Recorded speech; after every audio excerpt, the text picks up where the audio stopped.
नमस्कार, स्वागत है आप सभी का मेरे YouTube चैनल पर। और आज मैं कक्षा 6 के इतिहास का अध्याय 4 लेकर आपके बीच उपस्थित हूँ।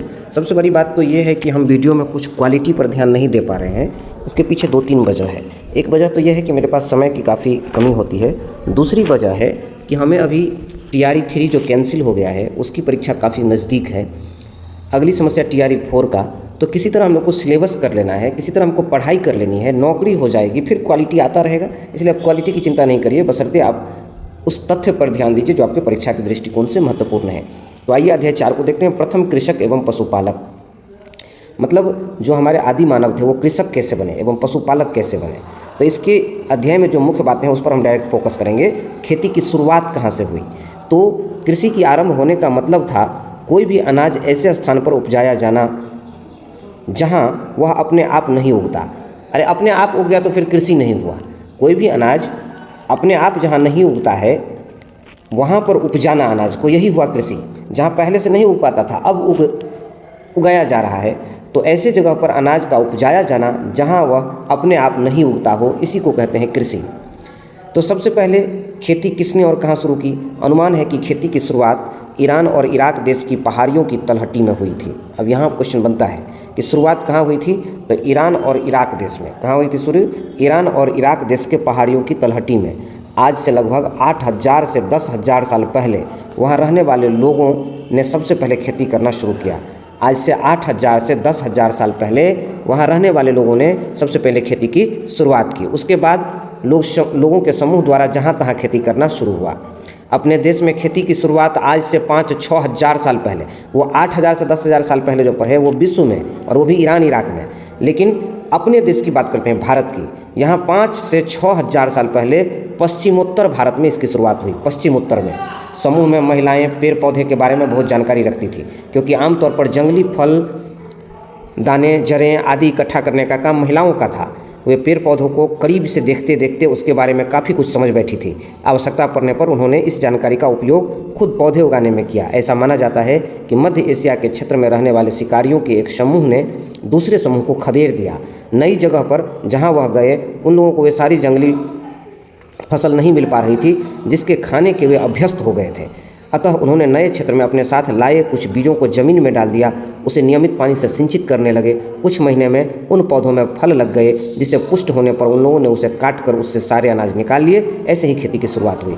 अब यहाँ पर फिर से समझ लीजिए कैसे हुई खेती की शुरुआत। एक समूह पहले कुछ दिनों से एक जगह पर रह रहा था। मान लीजिए कि ये एक ग्रुप है व्यक्तियों का, ये एक व्यक्तियों का ग्रुप है। ये यहाँ पर कुछ दिनों से रह रहे थे और इसमें जो फल, कंदमूल, अनाज, दाने थे उसको वो खा रहे थे। एक तो दूसरा समूह आ गया, ये समूह आया और इस सबको भगा दिया यहाँ से खदेड़ करके। अब ये लाल वाले जो है वो भाग के चला आया। मान लीजिए कि आप यहाँ बस गया, लाल वाले लोग यहाँ आके बस गया, तो यहाँ जो लोग बस गया तो इस सबको तो खाने का जो आदत था वो यहाँ पर था। अब वो चीज़ जो है यहाँ उपलब्ध नहीं है, जो खाने का आदत इसको था वो यहाँ उपलब्ध नहीं है। तो उसने अपने साथ जो कुछ फल, दाने, बीज लाए थे वो यहाँ पर बो दिए, और उससे क्या हुआ, नए नए पौधे हुए। इस पौधे को काट करके उसने यहाँ से अनाज प्राप्त किया और यहीं से खेती की शुरुआत मानी जाती है। आइए देखते हैं आगे है आपका कि इसी के साथ साथ उनके जीवन शैली में भी बदलाव आया। शिकार करने वाले, फल, अनाज इकट्ठा करने वाले लोग अपना निवास क्षेत्र बदलते रहते थे। समझ गए? अब जब वो फसल उगाने लगे तो फसल को जंगली जानवर बर्बाद कर दिया करते थे। तो अब फसल को जंगली जानवरों से सुरक्षा प्रदान करने के लिए वो फसल के आसपास ही रहने लगे ताकि वो उसकी रखवाली कर सके। तो अस्थायी रूप से उसका रहना वहाँ पर आवश्यक हो गया। इसी तरह से आरंभिक गाँव बसे। अब यहाँ पर आप फोटो में देख सकते हैं, ये जो है आरंभिक मानव द्वारा कृषि कार्य किया जा रहा है। बाईं ओर, दाईं ओर आप देख सकते हैं आरंभिक मानव बर्तन बना रहे हैं। अब यहाँ पर देखिए, चूँकि फसल तैयार होने में 4 से 6 महीने का समय लग जाता था। इस प्रक्रिया में समूह के सभी लोग आपस में सहयोग करते थे। इस सहयोग से उनके बीच नाता, रिश्ता, जिसका आधार आपसी संबंध था, रिश्ता नाता शुरू हो गया एक जगह रहते रहते। क्योंकि 6 से 4 महीने या 6 महीने बाद फसल तैयार होगी, तब तक आपस में लेन देन करते, एक दूसरे की ज़रूरत पर मदद करते, इससे उनका संबंध बन गया। अस्थायी रूप से एक जगह रह कर फसलों को उपजाने के कारण अब छप्पर वाली झोपड़ियों को उन्होंने बनाना शुरू कर दिया। क्योंकि ज़्यादा दिन रहना था तो फूस की झोपड़ी में वो ज़्यादा दिन नहीं रहते, मतलब जो टेम्पररी बनाते थे उसमें ज़्यादा दिन नहीं रहते, तो उसको थोड़ा सा अच्छा मजबूत करना शुरू किया। अनाज के भंडार को रखने के लिए उन्होंने मिट्टी के बर्तनों को भी बनाना आरंभ कर दिया। धीरे धीरे कताई बुनाई शुरू की गई। मिट्टी के बर्तनों का इस्तेमाल वे लोग भोजन बनाने के एवं खाना बनाने में भी करने लगे। शिकारी मानव के जीवन में ये सारे बदलाव हजारों वर्ष में संभव हो सकता था। अब आइए आप, मानव ने जानवर पालना शुरू किया, ये भी इम्पोर्टेंट है। अब यहाँ पर देखिए, जिस समय खेती की शुरुआत हुई लगभग उसी समय पशुपालन भी हुआ। जिस समय में खेती की शुरुआत हुई लगभग उसी समय में पशुपालन भी हुआ। पशु पालने का काम वस्तुतः शिकारी संग्रहकर्ताओं ने पहले किया था। जो शिकार करते थे पहले उसने पशु को पाला। शुरू में जब वे लोग जानवरों का शिकार करते होंगे तो उन्हें पशुओं के बच्चे भी हाथ लग जाते थे। वे उसे पकड़कर अपने रहने के ठिकाने पर लाते होंगे ताकि बड़े होने पर उससे ज़्यादा मांस प्राप्त हो सके। बच्चा रहता था तो कम मांस मिलेगा, इसलिए उसको वो अपने ठिकाने पर ले आते थे और उसको पालते पोसते थे ताकि ये जो बड़ा होगा तो हमको अधिक मांस मिलेगा। इस तरह आरंभिक मानव भेड़ बकरियों के नन्हे मेमनों को एवं नन्हे बछड़ों एवं बछियों को अपने साथ लाते थे और अपने पास बांधकर रखने लगे। धीरे धीरे उन्हें उन जानवरों की उपयोगिता समझ में आ गई। पहले तो वो मांस के लिए लाते थे, फिर वो देखे कि उन्हें वो सामान ढोने में भी मदद कर सकते हैं, उन्हें कृषि करने में भी मदद कर सकते हैं। उनसे मतलब कि गोबर से उपला बनाते थे, वो जलावन में भी काम आने लगा, उससे दूध होने लगा, वो उसको फ़ायदा होने लगा। तो पहले तो वो मांस के लिए लाते थे, फिर उसको धीरे धीरे उसका फ़ायदा पता चलने लगा।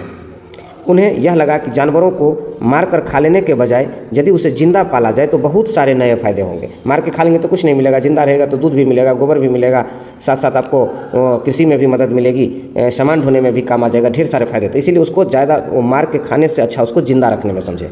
आरंभिक मानव ने पशुओं को पालतू बनाते समय कुछ बातों का ध्यान अवश्य रखा होगा। वो ऐसे पशु पालते होंगे जिनके लिए वे आसानी से भोजन जुटा पाए। ऐसा पशु पालते होंगे जो उनके लिए हिंसक न हो, मतलब उसका कभी मतलब शिकार न, मनुष्य को कभी हानि न पहुंचाए, ऐसा जानवर पालते होंगे। ऐसा नहीं कि शेर पाल लेते होंगे तो खाइए लेगा, बड़ा होगा तो उसको नुकसान न पहुंचाए। ऐसे जानवर को अपने पास बांध करके रखने लगे। यही सब बात सोचकर उसने सबसे पहले कुत्ता को अपना पालतू पशु बनाया। तो आपको ये भी क्वेश्चन आता है कि सबसे पहले मनुष्य ने किस पशु को पालतू बनाया? तो कुत्ता को, फिर सुअर भेड़ और बकरी को, फिर सुअर भेड़ और बकरी को एवं अन्य जानवरों को पालना शुरू किया। अब है आपको, पशुओं को पालने से उन्हें कई तरह के लाभ मिलने लगे। पशुओं से उन्हें खाने का चीज़ें प्राप्त हुई, उससे ताकत का प्रयोग धीरे धीरे, अब पशु के ताकत का प्रयोग धीरे धीरे खेती के काम में भी होने लगा। जैसे बैल से खेत जोतने में मदद मिलने लगी। इस तरह से अब आ जाइए नवपाषाण युग बदलावों का काल। देखिए, नवपाषाण युग मानव जीवन के विकास का वह समय है जिसमें मानव पहली बार शिकारी संग्रहकर्ता से पशुपालक और खाद्य उत्पादक बन गया। देखिए, अभी तक मनुष्य जो है केवल फल कंदमूल इकट्ठा करता था, शिकार करता था, लेकिन अब जो है मनुष्य शिकारी से क्या बन गया? पशुपालक और खाद्य उत्पादक, क्योंकि अब वो पशु भी पालने लगा और खेती भी करने लगा। इस काल में आरंभिक गांव बचने लगे और सामाजिक संगठन का भी विकास हुआ। इस समय के लोग भी पत्थर के औजार का ही इस्तेमाल करते थे, लेकिन वे औजार आकार में छोटे होते थे, मजबूत होते थे और पहले से ज़्यादा धारदार एवं चमकदार होते थे। पुरातत्वविदों को भारत के पश्चिमोत्तर क्षेत्रों से नवपाषाणकालीन कृषक और पशुपालकों के साक्ष्य मिले हैं। इसके अतिरिक्त बिहार के मुंगेर, चिरांद और झारखंड के बहुत सारे क्षेत्र भी नवपाषाणकालीन हैं। बिहार के मुंगेर, चिरांद और झारखंड ये सब नवपाषाणकालीन हैं। नीचे की तालिका में कुछ पालतू पशु के बारे में दिया गया है, कहाँ कहाँ अनाज और पालतू जानवरों की हड्डियाँ मिली है, नवपाषाण युगीन है। देखिए, गेहूँ, जौ, भेड़, बकरी नवपाषाण काल में मेहरगढ़ में, गेहूँ, जौ, भेड़, बकरी, मेहरगढ़ पाकिस्तान में, मेहरगढ़ कहाँ है? पाकिस्तान में। चावल, जानवर की हड्डियाँ, कोल्डिहवा, यह है उत्तर प्रदेश में। कोल्डिहवा कहाँ है? उत्तर प्रदेश में। उसके बाद चावल, जानवर के खुर का निशान मेहरगढ़ में। अब आप कहेंगे सर चावल तो मिलता था कोल्डिहवा में, फिर मेहरगढ़ में। अरे सबसे पहले मिलता था कोल्डिहवा में, बाद में फिर अन्य जगह पर भी गया होगा ना। उसके बाद है गेहूँ, दलहन, कुत्ता, भेड़, बकरी। गेहूँ, दलहन, इधर हो गया कुत्ता, भेड़ और बकरी, ये बुर्ज होम में कश्मीर में मिला। उसके बाद गेहूँ, चना, जौ, गेहूँ, चना और जौ, ये तीनों चिरांद, बिहार में मुंगेर में है चिरांद, समझ गए। उसके बाद है काला चना, ज्वार बाजरा, भेड़, सुअर, ये सब पय्यमपल्ली, आंध्र प्रदेश में।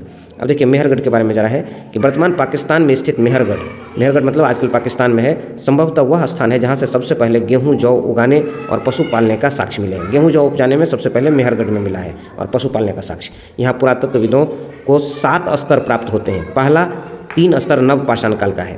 7 स्तर, स्तर कहने से क्या मतलब है? स्तर का मतलब है कि खुदाई में किसी पूरा स्थल से कई स्तरों के मिलने का तात्पर्य है। वहाँ एक एक कर कई संस्कृतियाँ उदित हुई और उसके समाप्त होने पर दूसरी संस्कृति का उदय हुआ। देखिए, ज़मीन को खोदते चलिएगा तो देखिएगा एक जगह से काली मिट्टी निकल रही है, एक जगह से चिकनी मिट्टी निकल रही है। तो इससे क्या होता है? विभिन्न तरह के स्तर का पता चलता है। मतलब उस जमाने में जहाँ पर काली मिट्टी निकल रही है, हो सकता है उस समय पर वहाँ जो लोग बसते थे और उस काली मिट्टी के अंदर से जो चीज़ मिला वो उस समय के लोग के द्वारा प्रयोग किए जा रहे थे। इसी तरह से 7 स्तर की खुदाई हुई थी। अब है चिरांद। चिरांद कहाँ है? तो बिहार के छपरा जिले में। देखिए, उस समय मुझे गलत कहा गया, मैंने चिरांद को बोल दिया था मुंगेर, लेकिन चिरांद कहाँ है? बिहार के छपरा जिले में। चिरांद कहाँ है? बिहार के छपरा जिले में। चिरांद है बिहार के छपरा ज़िले में, वहाँ पर मैंने मुंगेर बोल दिया है, उसके लिए क्षमा प्रार्थी हूँ। तो चिरांद है बिहार के छपरा ज़िले में। यहाँ से 3 स्तर मिले हैं। यहाँ से पत्थर के औजार के अलावा बड़ी संख्या में हड्डियों और सींग से बने औजार भी मिले हैं। यहाँ के घर गोल होते थे। घरों में चूल्हे का एक समूह मिले हैं। मिट्टी के बर्तन काफ़ी सुंदर हैं, जो काले नीले लाल धूसर रंग के हैं। यहाँ से गेहूँ, धान, मसूर के साक्ष्य एवं मिट्टी के खिलौने भी मिले हैं। इस तरह नवपाषाण युगीन मानव कृषि और पशुपालन की शुरुआत के बाद अस्थायी रूप से गाँव को बसाकर रहने लगे। नवपाषाण काल के लोग गाँव को बसाकर रहने लगे। खाद्य संग्राहक मानव अनाज उत्पादन, पहले लोग खाद इकट्ठा करते थे भोजन, अब वो अनाज उत्पादक बन गए। गुफा में पहले रहते थे, अब अस्थायी घर बनाकर रहने लगे। इस युग के लोग ने वस्त्र पहनना भी शुरू कर दिया। लोगों के मरने के बाद उसका मृतक का अंतिम संस्कार भी होने लगा। कुल मिलाकर इस युग में लोगों का जीवन अस्थायी और सभ्य बन गया। आइए इस अध्याय से पूछे गए कुछ प्रमुख प्रश्नों को देख लेते हैं। पहला है कि सबसे पहले किस जानवर को आदमी ने पालतू बनाया? अभी हम लोगों ने पढ़ा है कुत्ता को। गेहूं के प्राचीन साक्ष्य कहाँ से प्राप्त हुआ? पता है, मेहरगढ़ से। चावल का प्रमाण भारत में कहाँ से मिला है? तो सबसे पहले मिला कोल्डिहवा से। उसके बाद है सुमेलित करिए, चिरांद कहाँ है? तो अभी पढ़े हैं चिरांद है बिहार के छपरा जिला में, तो बिहार हो जाएगा। उसके बाद मेहरगढ़ कहाँ है? तो अभी पढ़े हैं पाकिस्तान में। बुर्ज होम कहाँ है? कश्मीर में। कोल्डिहवा कहाँ है? उत्तर प्रदेश में। इस तरह से इस अध्याय को हम लोगों ने समाप्त किया।